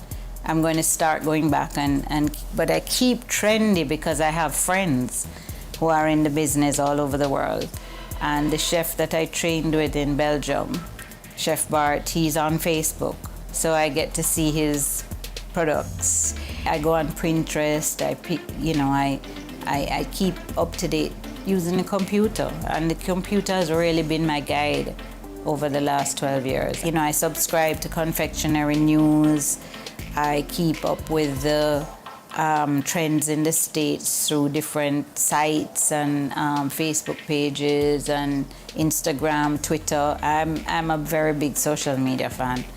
I think it has been part of my success for now, is that I've been very big on social media. So that's where I use to get my info. If you look at our customer base here, it has been built by honoring the commitment that you make to the customer. I don't say that Chocolate Dreams has never been wrong. We've been wrong a couple times. We've got things wrong, but one of the things I believe is to make it right. I don't just leave things unfinished, I make it right. If I can make it right for you, I think that's the way customers keep coming back. If you look in my customer base though, there are a lot of friends, lot of family. My WhatsApp is filled with people WhatsApping me and saying, I need something for this weekend. So my customer base was built by being consistent and committed to people. My challenges have been great. Demon House burnt down. One morning I got a call to say that the store was burnt down. And when you have a fire in a food-related business, you have to throw out everything. You don't save anything. That was the most, that day was the hardest day for me. That was one of my greatest challenges. But the challenge to reopen in 6 weeks was even greater because Christmas was coming and that was our season. So we needed to be open. And so we did it. We opened back in 6 weeks. I have been very challenged as well in the financial side of things. I don't think that we have enough access to finance for women. I think it is very public relations based. People like to see your picture, but like I said recently to some bankers, You cannot have a picture of you with a banker and then behind it empty promises. Part of the other challenge that I have faced is I wasn't formally business trained, so I learned along the way different things. And part of not having that training was the accounting side of things. I didn't understand it. I still don't really know it very well, but I have been through some courses through the IDB, and I've learned a lot more that could have been more useful to me starting. So that was a challenge. And it's also very challenging to do those kind of courses while you're working in the business, because it means you have to take out time to learn. But I have done, and I continue to learn, and I continue to grow.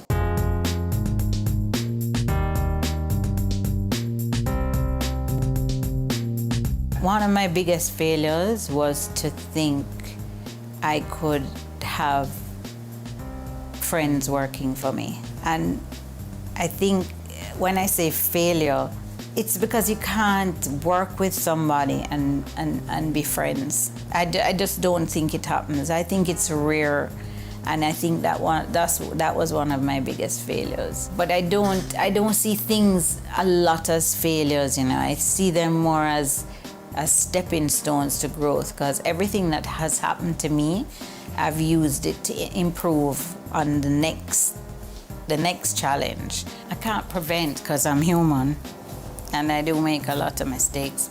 Damage control, I talk to the customer. They know, sometimes they don't want to talk to me, you know, but I try. Let's put it this way, I try, but I'm very real. I will say I'm sorry, but I will not back down if I know I'm right. And I've had to kind of stay focused when I have a challenge, especially to do with a customer. Damage control means trying to get the customer to be satisfied when they're dissatisfied.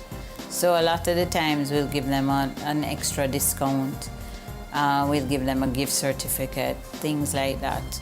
I try to minimalize my damage control, but sometimes it's just not easy to do that. In our restaurants, when they have an issue, if they ever have an issue, we replace, you know, and I think that's one of the reasons why our customer base is also big too, is because we honor what we do, and we are 100% committed to providing what we say we will. So if we don't, we are going to make it up to you somehow, and that's how we deal with it. I'm going to take the company probably to the stock market as an exit strategy. I think that's my growth strategy. I'm not ready for anywhere near ready for retiring yet, or you know, giving it up. In the early days, I would be at every single event I could find.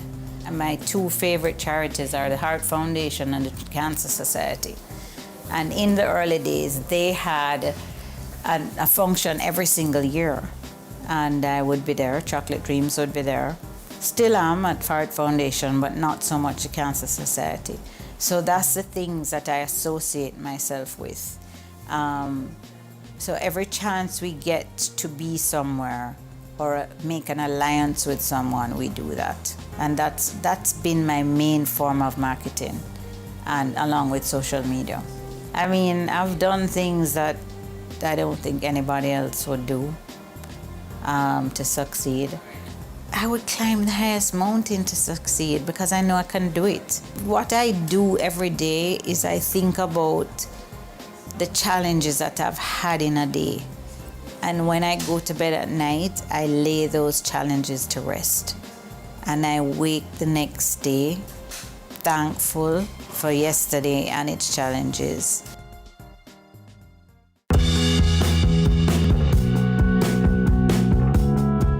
You better have stamina.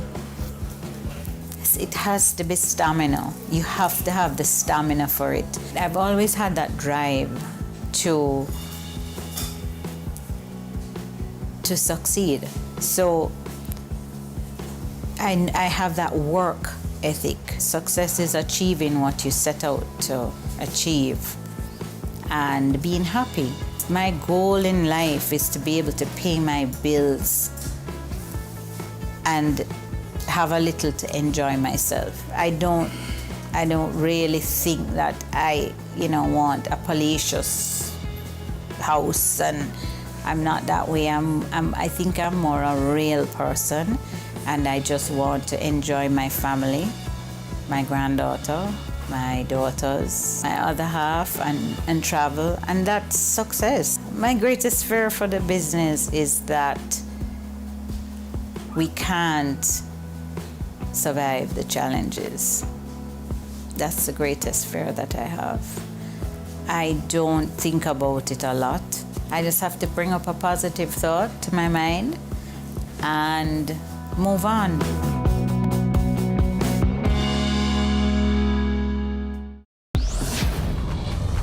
In this 1 degree, you're able to do many things. I think the field found me. I'd rather work with the deceased than work with the living. Let us open your mind to careers you've never considered. Manager, model maker. Game technician.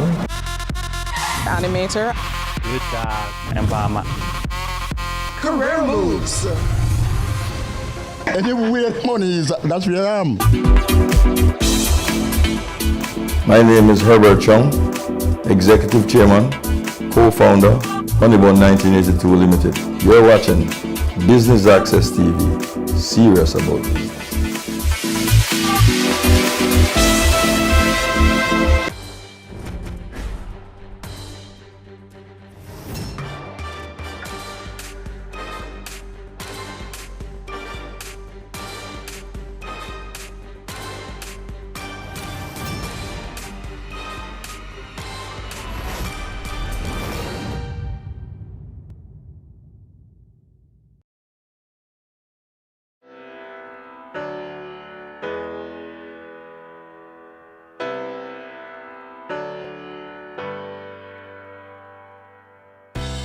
Jamaica motivates me.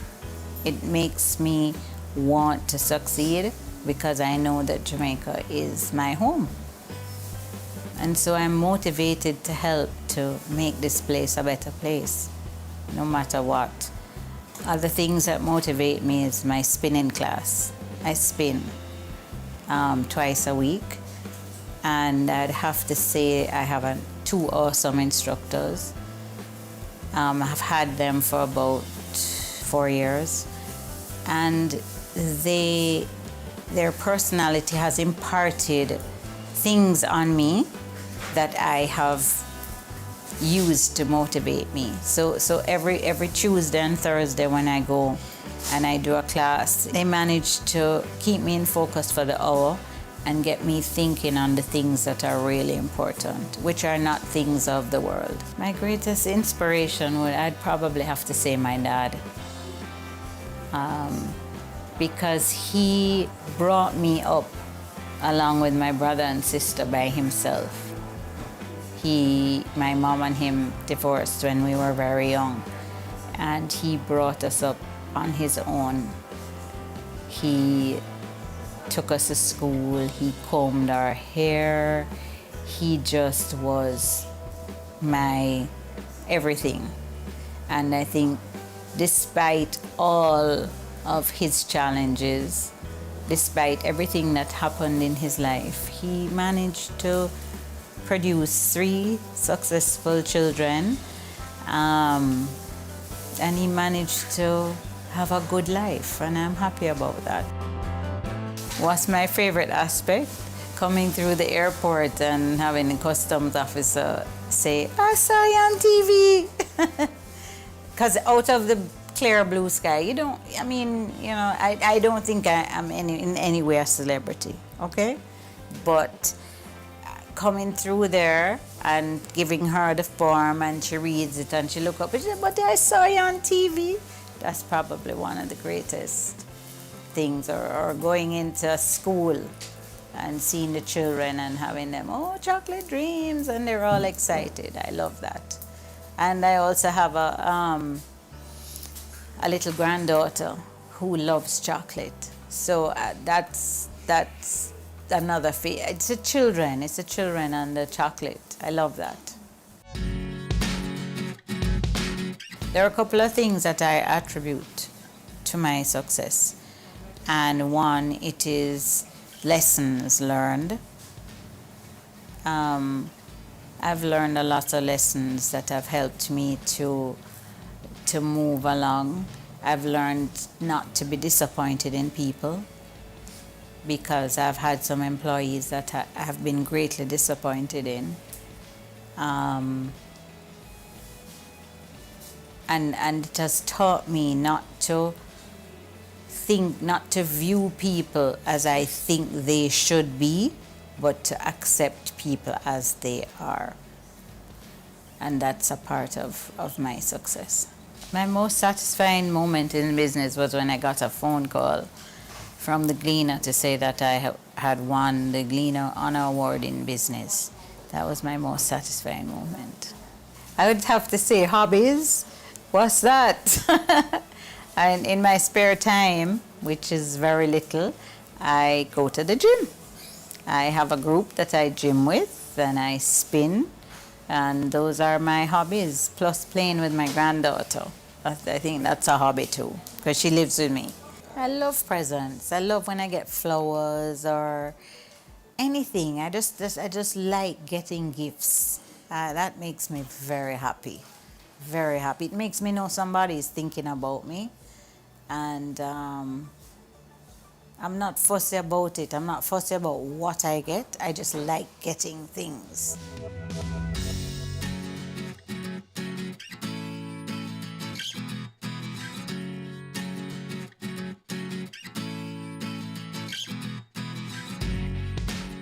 Our future plans for Chocolate Dreams are to ramp up our production to the hotel industry, probably going into the region. We want to go as far as a region with our turndowns.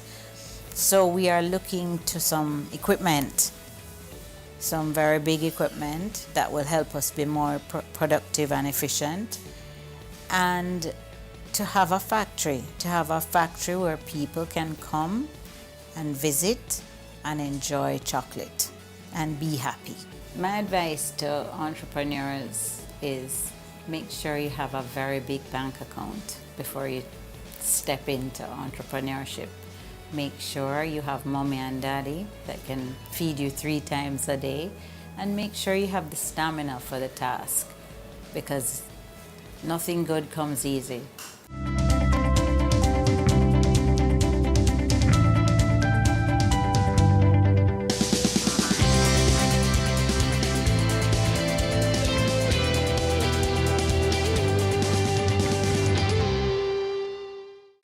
M&A Strategy and Advisory. Are you planning for a merger or acquisition? M&A transaction. The decision to embark upon an M&A transaction is not one to be taken lightly. Whether pursuing a merger or acquisition, or considering a disposal or divestiture, the complexities of an M&A transaction require careful planning and execution. Clients can depend on our specialist teams to lead or support transactions requiring specific expertise on issues including business modeling, fast-track M&A, economic consulting, and government public sector advice. With deep experience, knowledge, and tools, Dodge & Global can meet stakeholder targets and expectations. Dodge & Global consulting teams can help you make smarter, more effective decisions. Let's have a conversation. Contact us at